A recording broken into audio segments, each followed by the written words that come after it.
Good morning, and welcome to the Austin Chamber's Pulse on Policy series. I'm Dana Harris, Vice President of State and Federal Advocacy at the Austin Chamber of Commerce.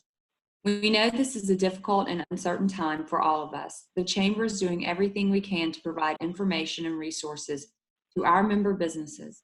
Today, Congressman Williams will be walking us through what small businesses need to know about the $2 trillion emergency spending bill, the Coronavirus Aid, Relief, and Economic Securities Act. CARES Act, and Elsie Collins with the SBA will talk about programs in the CARES Act for small businesses. This webinar is part of the Chamber's Pulse on Policy series, and we'd like to thank this year's sponsors, AT&T and Amazon. If you have a question, please use the Q&A button on your screen. We will do our best to get to as many questions as possible. This webinar will be recorded, and we plan to share this on our website soon in case you miss anything. At this time, it is my pleasure to introduce Congressman Roger Williams. If there is anyone in Congress who knows firsthand the challenges and the rewards of running a business, it's Central Texas's own Congressman Roger Williams. While we hear from government officials daily on the battle against the coronavirus, few know exactly what it means to have men and women depending on you to provide job security and stability during a crisis. Congressman Williams has been an exceptional leader during this crisis, working around the clock to keep his constituents informed of the latest developments and, most importantly, the economic measures being put in place to ensure the business community can weather the storm. With that, it is my pleasure to introduce Congressman Williams. Thank you. Thank you, Dana, and I want to welcome everybody that's on the call today, and thank you for taking the time to listen this morning and join our discussion on the coronavirus and what resources are available for your business to get through this crisis. I also want to thank to the Chamber of Commerce leadership here in Travis County, Hays and Burnett, and surrounding counties for giving us the opportunity to speak to all of you today. I would also like to welcome and thank Small Business Administration Deputy District Director Elsie Collins for joining us today. Her insight is going to be invaluable as we discuss the SBA loan application process. And before we get to our discussion on the economy, I want to give you all a quick update on where we stand from a public health perspective. This is first and foremost a health crisis, and the sooner we can contain this virus, the quicker we can all go back to business as normal and as we want to. We've come to understand that this virus spreads easily, and in order to prevent further spread, we've all got to do our part. We've got to do what we've been told to do and asked to do. At the federal level, Congress has allocated significant amounts of money to solve this problem from a healthcare standpoint. Near the beginning of March, we passed an $8.3 billion emergency funding bill that provided funding to address the virus here at home and abroad.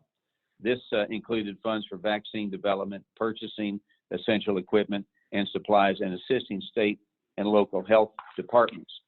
President Trump declared a state of emergency for our nation, which provided $50 billion in much needed resources to our state and local officials. The president has also temporarily waived interest payments on federal student loans, extended the tax filing deadline until July 15th to give added flexibility to filers, and given all Medicare beneficiaries access to telehealth care coverage so they don't have to travel to their health care facility. Now, where there will always be disagreements, it's called politics, we are working together to protect Americans. This is a serious threat, but we all will get through it together because as Main Street business leaders, we understand ups and downs, and we'll pull this thing across the finish line sooner than later.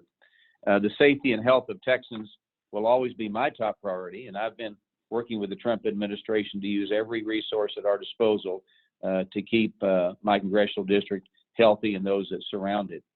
So now let's get back to how small businesses have been affected and what resources are available for your business. Congress took drastic action by passing the largest funding package in the history of our country in order to make sure our economy rebounds swiftly from the pandemic. The CARES Act, C-A-R-E-S, the CARES Act, includes relief for almost every business in the country, whether that be in the form of financial assistance through government grants, low interest loans, or tax relief. Another one of the tools at our disposal to help business throughout this crisis are the low interest economic injury disaster loans administered by the Small Business Administration. These loans provide businesses with the capital to pay fixed debts, make payroll, or cover other outstanding accounts payable caused by the coronavirus. So generally, this program is available for small business and nonprofits that have less than 500 employees. There are some exceptions to these size thresholds, so I would urge you to go to SBA's website to learn more about that. The Paycheck Protection Program was also made available last Friday for small business owners, providing more than $350 billion to support those hit hardest by the coronavirus pandemic.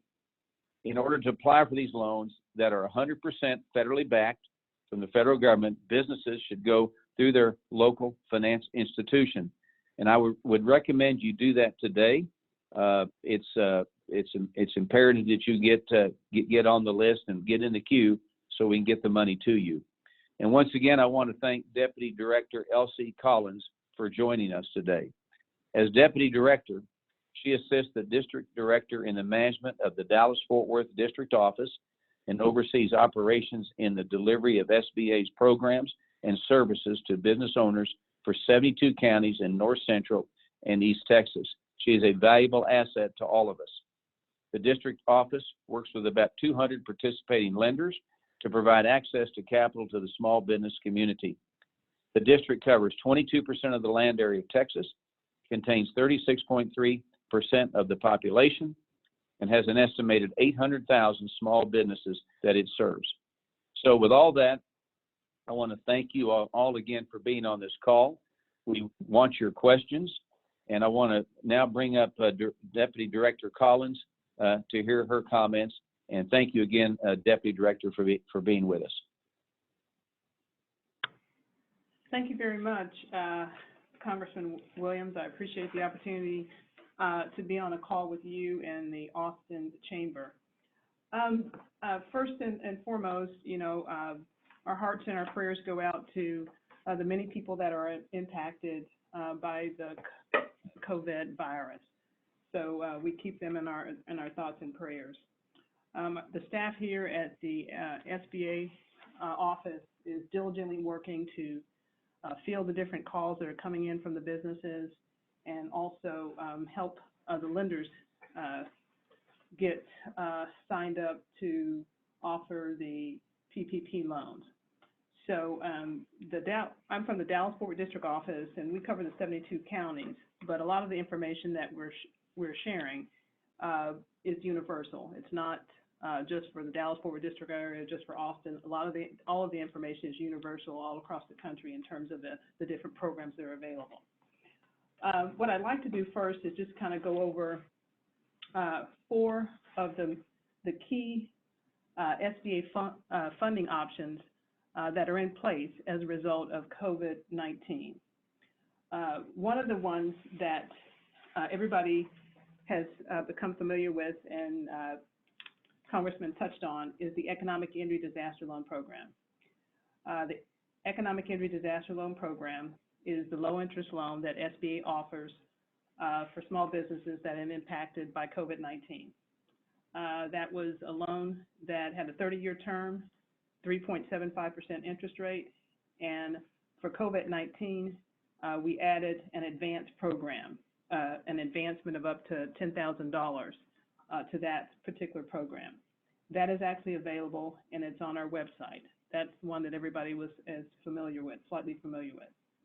The second one is the Paycheck Protection Program, which Congressman touched on, and that is one that is a loan that is guaranteed by SBA, and the funds will come directly from the lenders.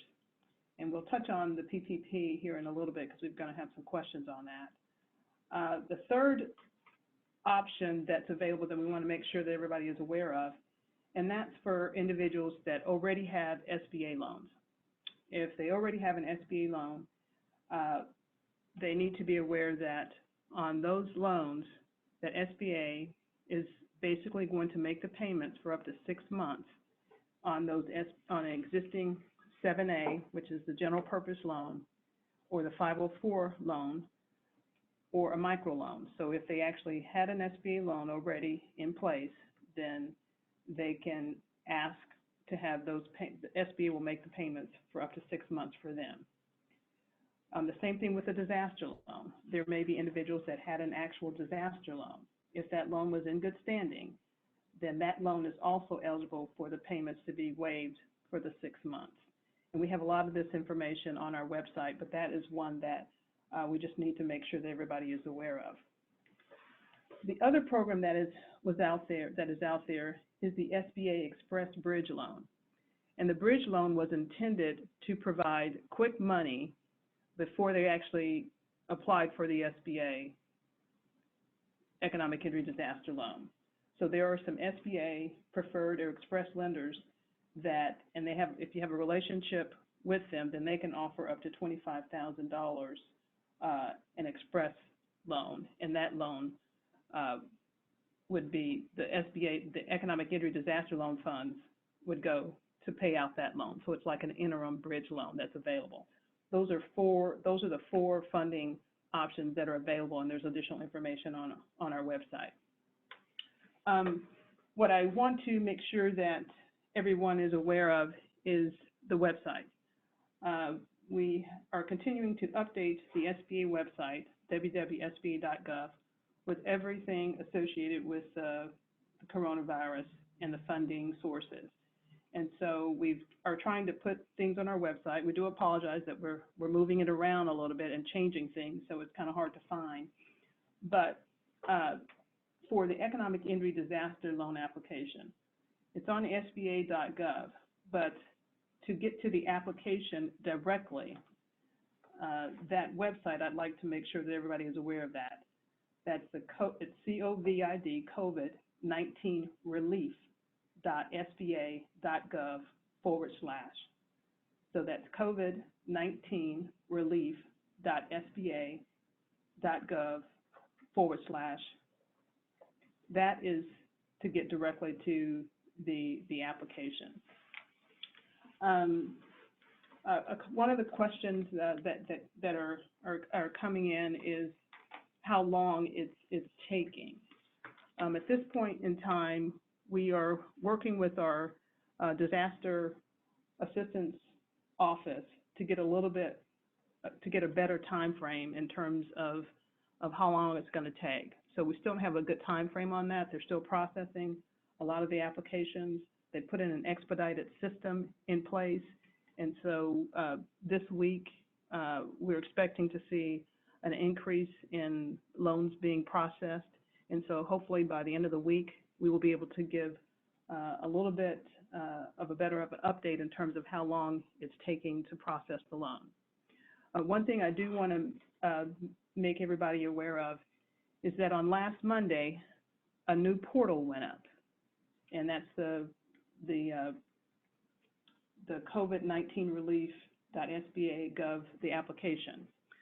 So due to the volume, we improved the overall portal, so it's a little smoother, it's stable, and it's faster.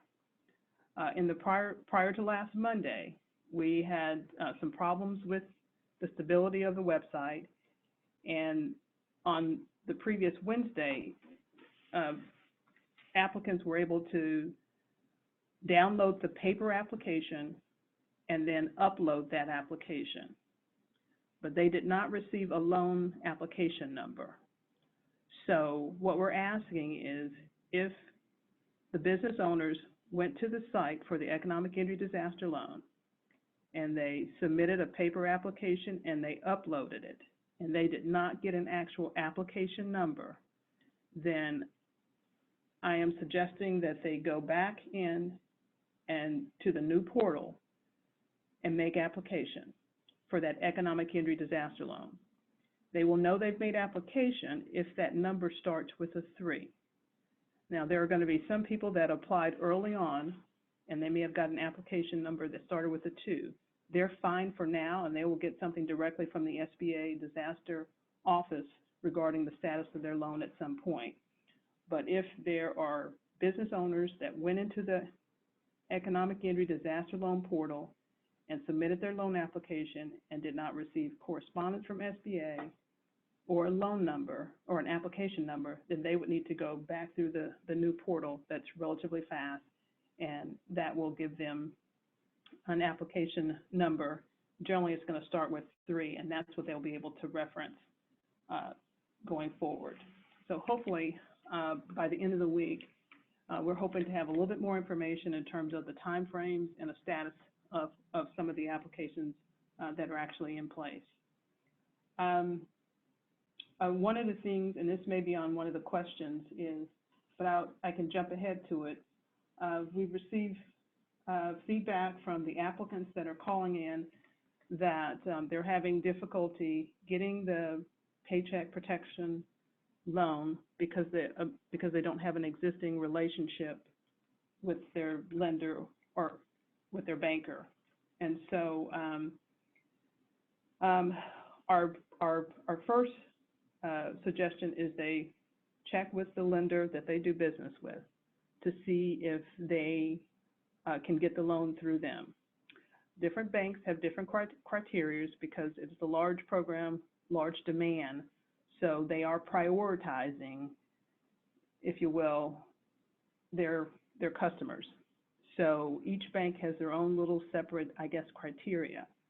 So, but my understanding is the banks are reaching out to their customers and letting them know what's available and when they need to apply. For some of the individuals that have called up into the Dallas-Fort Worth District Office, we have a list of all of the lenders that have been doing SBA loans and have been doing SBA loans prior to COVID-19. And so this list of lenders, we have it on our local SBA website, and it'll show you all of the SBA lenders that are currently doing SBA loans that were doing it prior to COVID-19, and they may want to check with some of those lenders. We're also, as we are interacting with our lenders, if we get notified of a lender that is saying, hey, a bank that's saying, hey, we'll make a loan to a business owner regardless of whether or not they have a relationship with us, then we're trying to compile that list and have that available as well. So we have a list of the 177, 180 lenders that made loans last year in the Dallas-Fort District area. Also, for the Austin area, it is the San Antonio District Office that covers the Austin area. The Dallas office, we basically go down to Belton, and then San Antonio picks it up from there. I haven't had a chance to check San Antonio's website, but I will check it after this call to see if they have a list of their lenders that are listed there. And if not, if they should have a list, and then we can forward that list of actually approved SBA lenders to the Austin Chamber, so they would actually have that. But we also, there's also a list of the SBA Express lenders that are actually offering that up to $25,000 bridge loan. So we can make all of that information available on our website.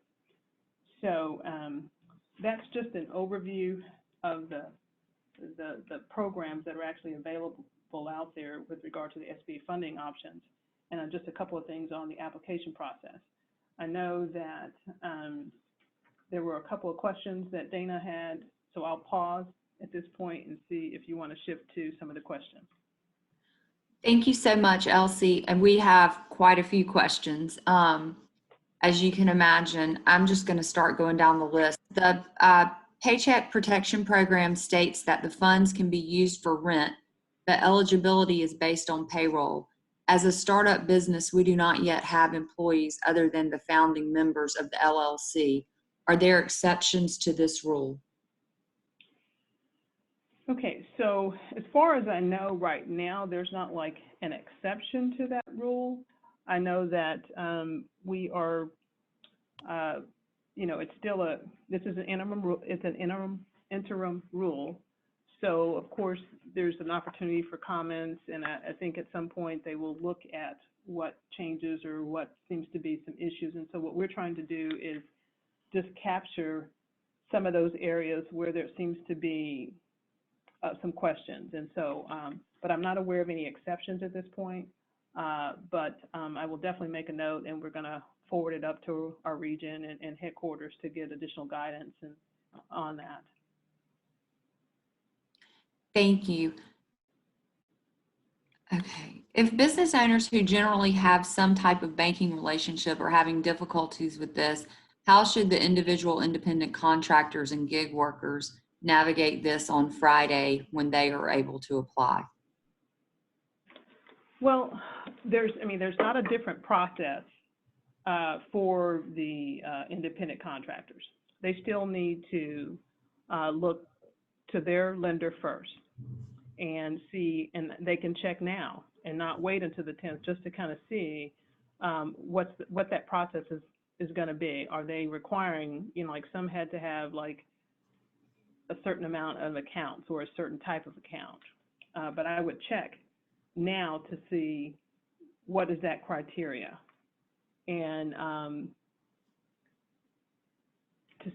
because the process isn't, they're going to have to navigate the same way. There's not really a difference, but different banks have different guidelines and that they're utilizing, and so there's not really a different path that they would have to go through. But they would need to check with their lender first, and also if we become aware of a lender that is going to offer a loan or the process the PPP, regardless of whether they have a banking relationship, then we'll let you know. I mean, I know of one now that has told us it doesn't really matter. We'll do it. So, but the volume is so much, so that's going to change. But we're going to continue to interact with our lenders and find out who's doing what and are they open. The issue is that they have so much volume that they are with their own existing customer base, and so they're trying to figure out a way to process because there's just so many. But we will continue to communicate with our lenders to see, how it's going, and are they open to processing the Paycheck protection loans to individuals that do not have a banking relationship. Also, when you look at the list of SBA lenders, there are some lenders to where, it doesn't matter to them that you don't have a banking relationship because they don't have bank deposits. There are some that just do SBA loans and that's all they do. So I can check with the San Antonio office to see. They should have a list of all the ones in the Austin area and San Antonio. But even still, a Dallas office would still make one in Austin, so it doesn't really matter from that perspective. But we can communicate with our Austin or with our San Antonio office to see if they have their list, and we'd be happy to share that. That'd be great. Thank you so much. We'll follow up and make sure and post that on our website once we receive it from you. Will there be funds available for 501c6 organizations such as chambers of commerce and trade and professional associations? And if so, which program should 501c6s apply? On the 501c6, I think in the when we looked at the what we're looking at the minimum rule, and they did not mention the 501c6. So I would need to follow up on that. I checked on that prior to our call, and I did not see the 501c6. So I'll just need to kind of follow up on that. Let me follow up on that, and see if I can't get you an answer by tomorrow. Okay, thank you. We are an LLC, and both owners' payroll amount is paid as guaranteed payments to partners and not processed through our payroll company. It is unclear if this amount is allowed to be used in the calculation for the SBA loan amount of 2.5 times the payroll. Okay, let me have you repeat that one more time. We are an LLC and both owners' payroll amount is paid as guaranteed payments to partners and not processed through our payroll company. It is unclear if this amount is allowed to be used in the calculation for the SBA loan amount of 2.5 times the payroll. And it's the payment to the partners, right? Uh-huh. Okay. Yeah, that one, that's not as clear, but I can probably get you an answer on that. Yeah, if you'll take down the, if you'll send me that one, I can clarify that and get you an answer. Okay. Under the CARES Act expansion of EIDLs, it outlines a $10,000 advance that the SBA site says does not have to be repaid.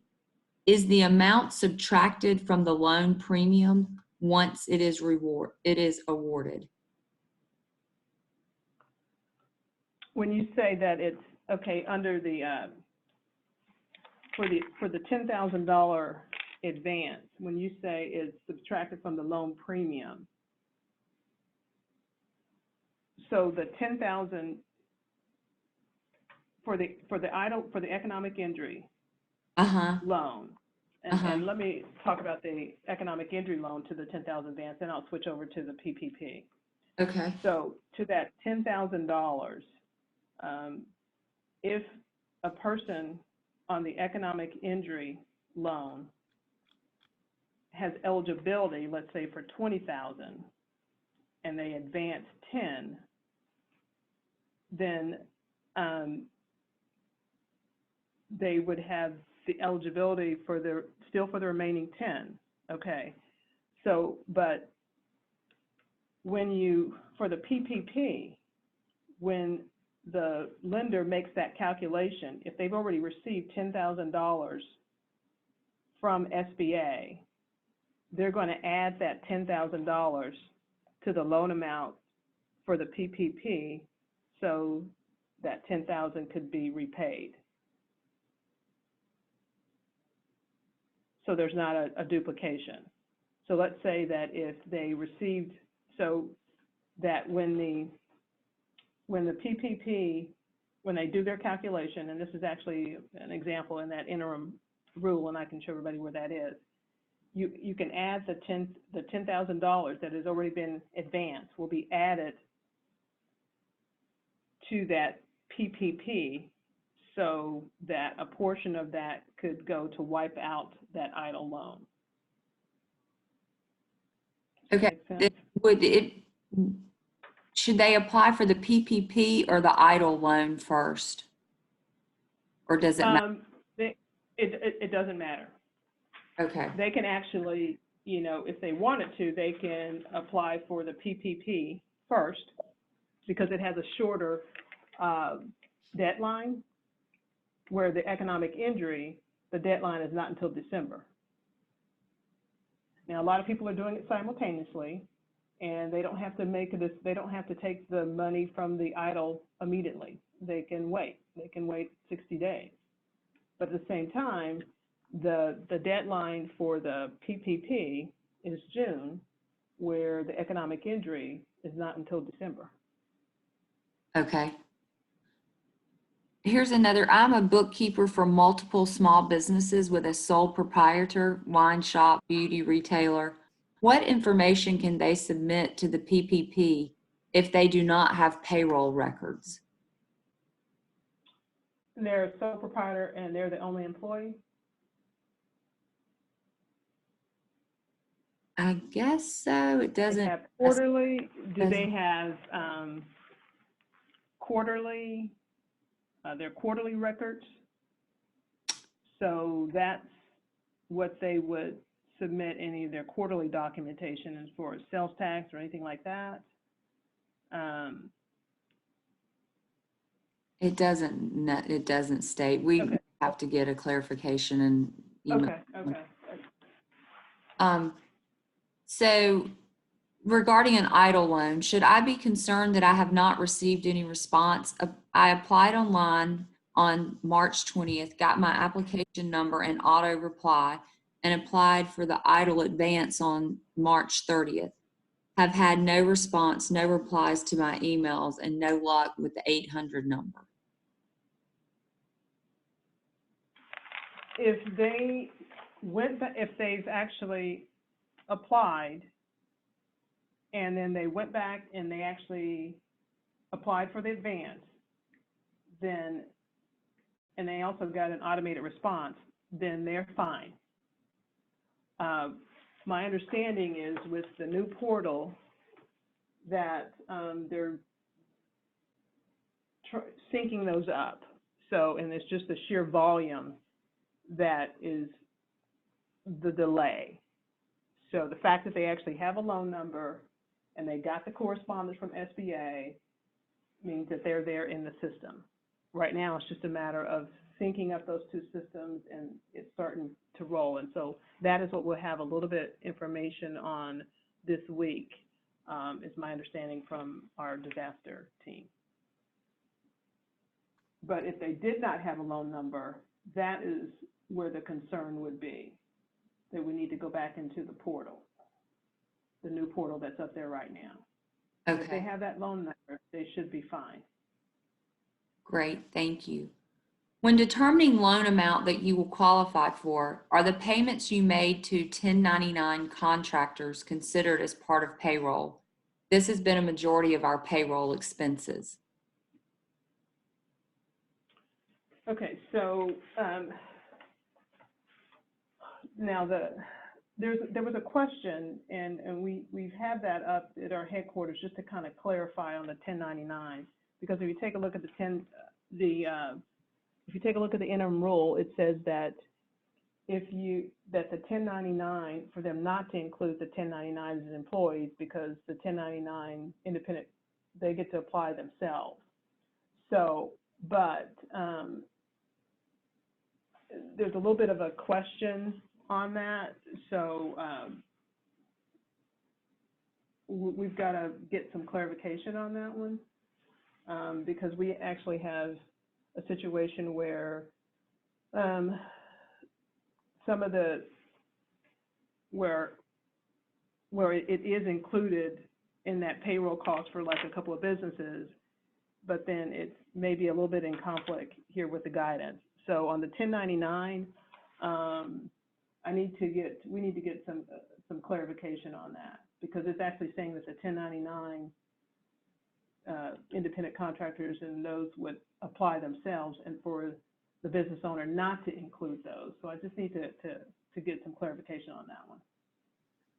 Okay, and then here's another question along kind of the same lines.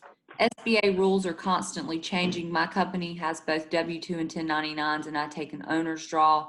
I am now having to file separately for each. If we have to present proof of how the money is spent, why not make it easy and have small businesses file just once?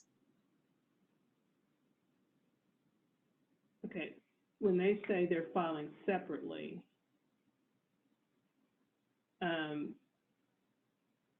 are they talking, the question is whether or not they're talking about the economic injury, if they're talking about the economic injury, or if they're talking about the PPP. Because on the PPP, they're only entitled to one loan. So we just need to get clarification when they're saying they're having to file it separately. Okay. Here's an easy one. Will federal credit unions be able to help us like a bank would? Yes, credit unions are eligible. So the question is, you have credit unions that are already SBA lenders, and they should have their access, and they should be good to go. We also have credit unions that are currently not an SBA certified lender, but they are making application to become an SBA lender for the PPP. So the answer is yes. So if their lender is, if their credit union is not doing SBA loans right now, they would just need to take a look at the information that's on the website, to become a lender. They have to complete the application, I think it's the 3506, and send that up to our headquarters, and they're trying to expedite getting them access to the system to process those loans. Thank you. Most small businesses like mine have borrowed money to get started. This borrowed money represents fixed debt. What is the SBA doing to help small businesses refinance or consolidate fixed debt? For fixed debt, there's not a separate program that is in place at the current time that deals with refinancing any fixed debt. The only refinancing that would have been available is if they had already gotten an economic injury loan, it had been dispersed, and then they get the PPP, and then the PPP funds are going to wipe out that idle loan. But at the current time, unfortunately, there is not another plan in place for refinancing fixed debt. So, I mean, things are continuing to change and needs are being identified. So, but, you know, and maybe something will come down the line. But right now, there's nothing that I'm aware of, and there's nothing in the CARES Act that allowed for just the general refinancing of long-term debt. Okay. And then did we talk about turnaround time and how, because we've got several questions on the turnaround time to receiving funding once the PPP application has been submitted. That's, you know, those are the next few questions.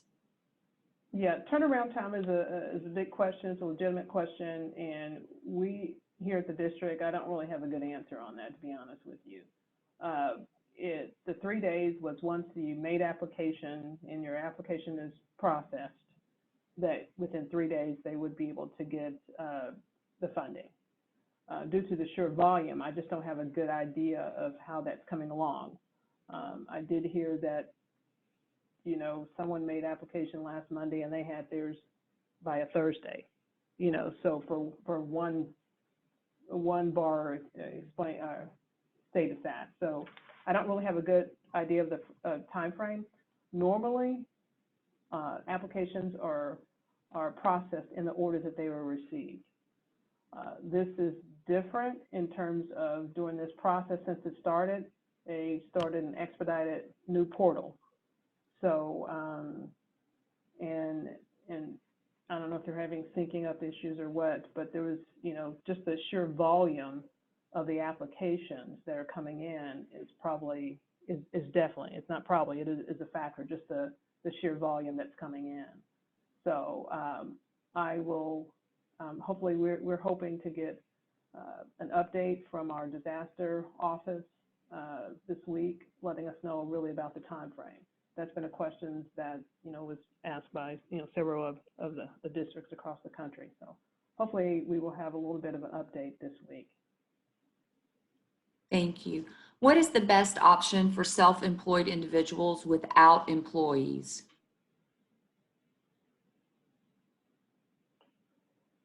Well, I would,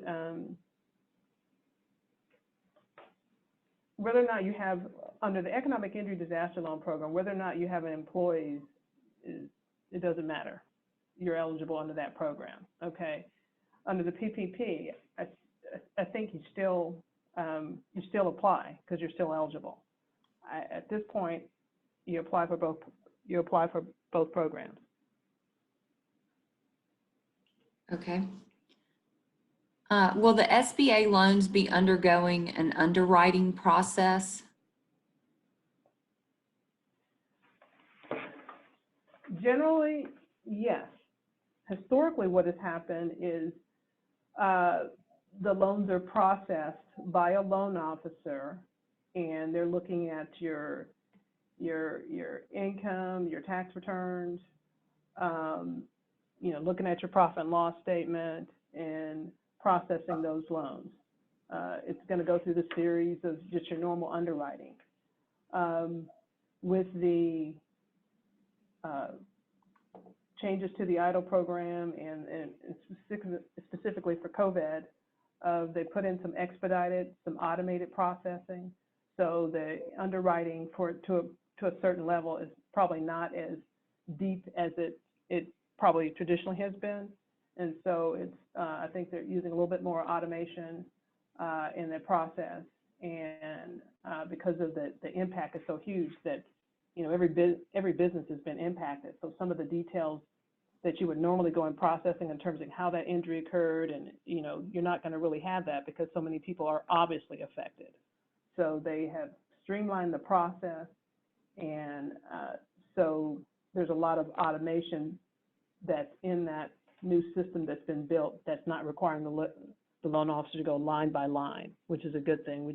I just don't have a lot of detail on that yet. But my understanding is with the new system that was being built, that had to be built to cover this processes, it's supposed to be faster, and they would be able to generate out decisions, thousands, in literally minutes. And that is what my understanding was. So it's not going to go through the same rigorous process. Thank you. We mailed in our EIDL application several weeks ago when the SBA server was down. Do we need to still apply online? If they submitted it when it was down and they submitted it where they downloaded the application and then they uploaded it back in there for that 3 or 4 day period, that's the group of people that did not get a loan application, an application number. Then I would go through that portal and do that reapply for that one. It doesn't mean that your information was lost. It's just that those applications that they have, that means there's a manual process that's going on. They're going to look for that information and have to key some of that back in there. But in talking with them, they indicated if there was that group of people that applied when the system was down and they did it by the paper way, where they downloaded the paper and then uploaded, then they should apply in the new portal. And that's what I had indicated earlier. My SBA application begins with a 2. I submitted it on March 24th. Is it in my best interest to resubmit, or am I okay? On the 2, my understanding is if you did not receive a letter from SBA to say reapply, then your application is still in the system. It is still received. So they would not, if you have that 2, you would not necessarily have to reapply. They have a loan number or an application number.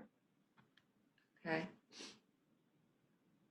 The EIDL application only had the ability to add expenses as related to a faith-based facility. I'm a real estate brokerage LLC. My revenue looks overinflated because I wasn't able to put in expenses, following directions and seeing no place for me to input expenses. I'm afraid that I'd be denied for a loan, including possible $10,000 amount, because the revenue numbers look overinflated, over $300,000 with one employee without expenses accounted for. Is there a better way to apply? Should I have put expenses where it was indicated for a faith-based facility? Thank you.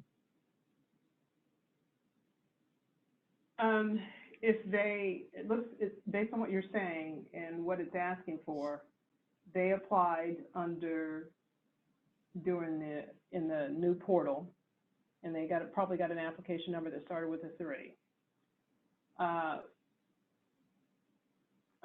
There's not a change that they have to make. I don't know that they can go in there and make a change.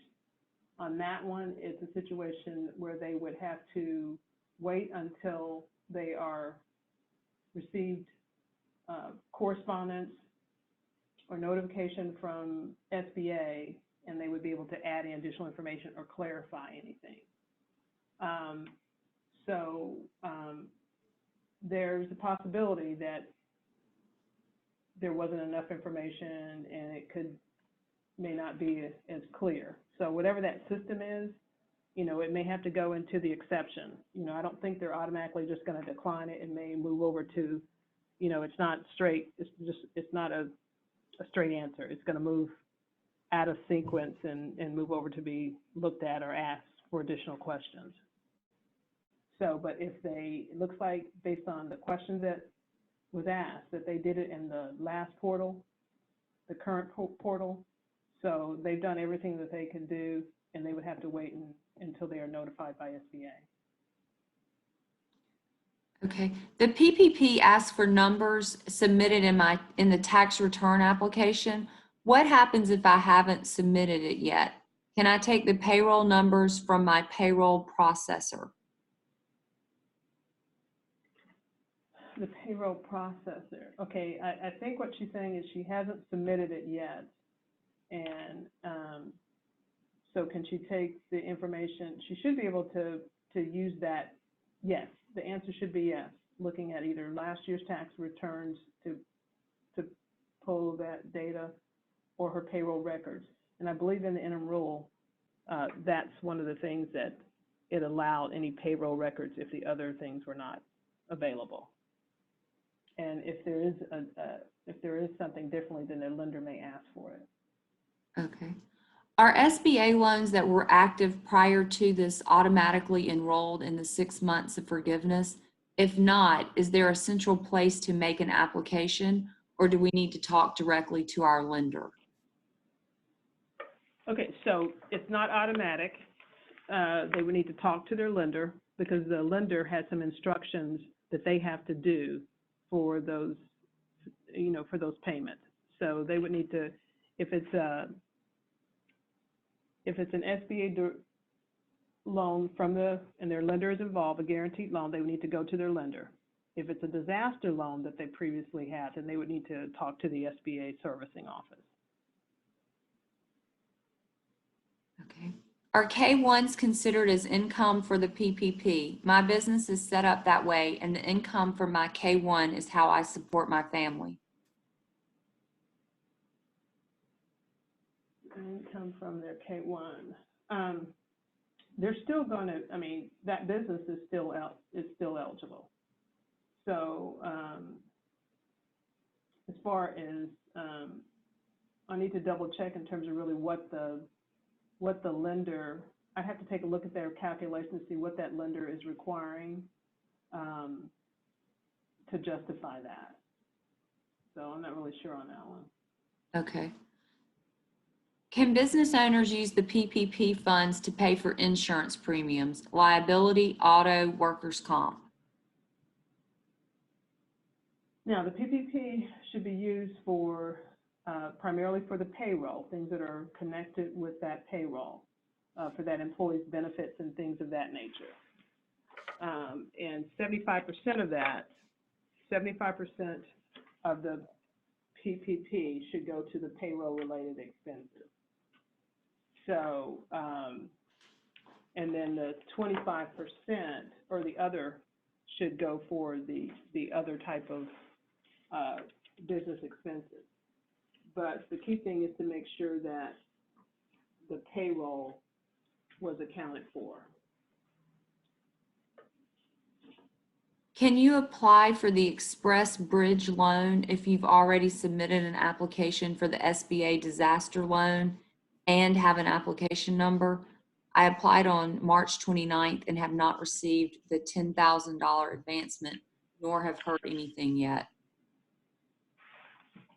Yes, because the Express loan is an interim loan, and that interim loan is designed to be that in-between money before you get that economic injury loan. So that's what it's for. So they would want to go ahead on and apply. If you can get the $25,000, then that's what you do. And then when your loan is approved, you're letting SB know, and then you would use that. They would make sure that in that loan amount, that the $25,000 or whatever up to $25,000 would be allocated to repay the bridge loan. Okay. If you're a limited partner in a partnership and our guaranteed payments were reduced, can we qualify for any assistance?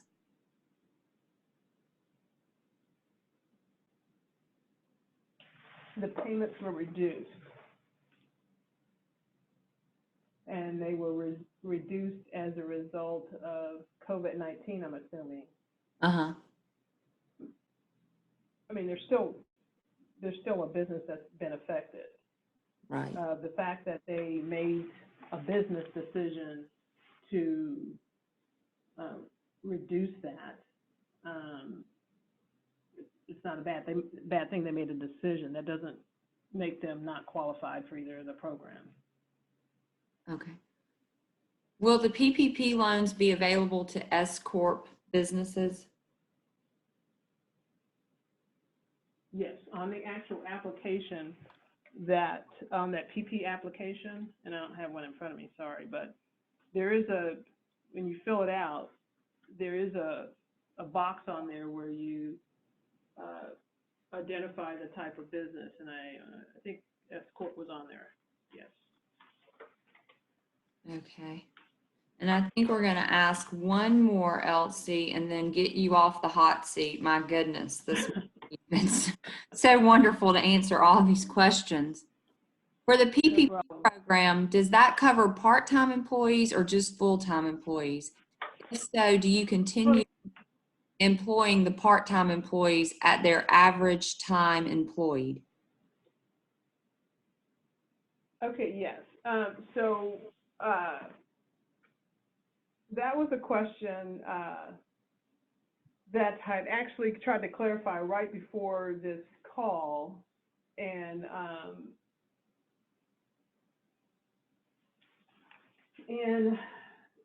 got two different responses, but I think on page 18, I know they talk about the full-time equivalent, but I think the difference was for the full-time was 8 weeks, and the part-time may have been 12 weeks. I need to clarify that, but right before the call, I got two different opinions on that. So I will get clarification, and I will email you for sure. Thank you so much, Elsie. Congressman, I have one question for you. I'm getting a lot of questions on here asking, what if the PPP runs out of funding and their loan hasn't been funded yet? What happens? And is Congress looking to do something to help those businesses? Well, that's a great question, and I will tell you this, that there will be another tranche coming after this. The applicants are a lot of applicants. McConnell and has said that we'll probably have another $250 billion coming. Secretary Mnuchin has told us and the banks to continue to take loans from your applications from your customers, and there will be money to be there. So that is a worry, but it should not be a worry. At least another $250 billion will be forthcoming. Thank you. And with that, I'm going to let you make some final comments and we'll close this webinar out. Well, I just want to thank everybody for being on the line. This is a challenging time for all of us. I'm a small business owner like your listeners. Main Street America is the heart of our nation, and I think that we're doing the right thing by infusing capital in small business and in those that have lost their job, and get them back to work as quick as we can. The PPP program is a very good program, and I think the easy way to look at that is you sign up for it, you take the number of your employees, and you basically agree to leave that number the same at the end of the 8 weeks, and the payroll the same at the end of the 8 weeks, and then that loan is basically forgiven. So it's a great opportunity for small business, along with the other opportunities the SBA has given us. I appreciate Elsie Collins being on the line. I appreciate, again, the Chamber putting this together. If anybody has any questions, they can call my office, and we'll be more than glad to to answer them if need be. But I think that we continue to do what we're asked to do. We'll get out of this quicker than later, and I think the economy can come back better than we've seen it. It's the Texas spirit, it's the American spirit, it's the Main Street experience. So thank you for allowing me to be on this call too, Dana. Well, thank you so much, Congressman, for your time today. And thank you, Elsie, for your time and sitting on the hot seat for, I think, 45 minutes. So I really appreciate that. And thank you to all of our attendees for joining us today. Our website is continually updated throughout the day with the latest resources available to businesses during this time. And I'll work with Elsie to get some of the documents and items that she had said she would provide, and we'll get that out to everyone and on our website. Please remember to stay at home and wash your hands. Please be on the lookout for information regarding upcoming webinars. Thank you again for joining us today.